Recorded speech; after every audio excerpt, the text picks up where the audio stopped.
మకర రాశి. ఈ రాశి వారికి రోజు మధ్యస్థంగా చెప్పుకోవచ్చును. ప్రయత్నాల లోపట కొంత ఇబ్బందులు ఎదురైన సమయానికి పనులు పూర్తి చేస్తారు. నిరుద్యోగులకు కొంత ఇబ్బందికరమైన పరిస్థితి ఉన్నా కూడా మీరు కొంత విజయాన్ని సాధించే అవకాశం ఉన్నది. మిత్రుల ద్వారా కొన్ని పనులు సకాలంలో పూర్తి చేస్తారు. బంధువులతోని కొంత జాగ్రత్తగా వ్యవహరించండి. పిల్లల పట్ల కొంచెం శ్రద్ధ చూపండి. విందు వినోదాల లోపల పాల్గొనే అవకాశాలు ఉన్నాయి.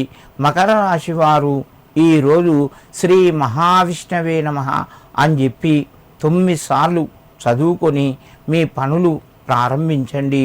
మీకు మరింత శుభయోగం కలుగుతూ ఉంటుంది. కుంభరాశి. ఈ రాశి వారికి కలిసి వస్తుంది. ఆదాయ మార్గాలు పెరుగుతాయి. కొత్త అవకాశాలు వస్తాయి. వ్యాపార రంగంలో రాణిస్తారు.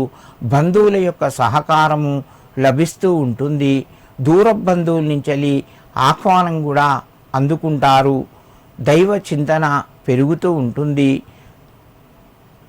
దైవ దర్శనాలు కూడా చేసుకుంటారు. ఈరోజు కుంభరాశి వారు మహావిష్ణవే నమః అని చెప్పి ఒక 9 సార్లు చదువుకొని పేదలకు ఏదైనా కొంత పదార్థాన్ని దానం చేయండి. మీకు మరింత కలిసి వస్తుంది. శుభవార్తను వింటారు. మీనరాశి. ఈ రాశి వారికి ఈరోజు అనుకూలంగా ఉంది. ప్రయత్నాలు ఫలిస్తాయి. కుజుని యొక్క ప్రభావం చేత మీకు రుణ ఒత్తిడి తగ్గుతూ ఉంటుంది. ఆదాయ మార్గాలు పెరుగుతాయి. ఇంటి లోపల వ్యవహారాలన్నీ చక్కబడతాయి. వ్యాపారం లోపల రాణిస్తారు. ఉద్యోగస్తులకు గౌరవ మర్యాదలు పెరుగుతాయి.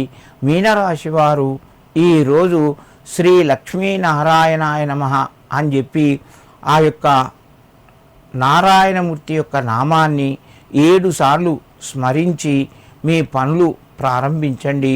మీకు మరింత శుభయోగం కలుగుతూ ఉంటుంది.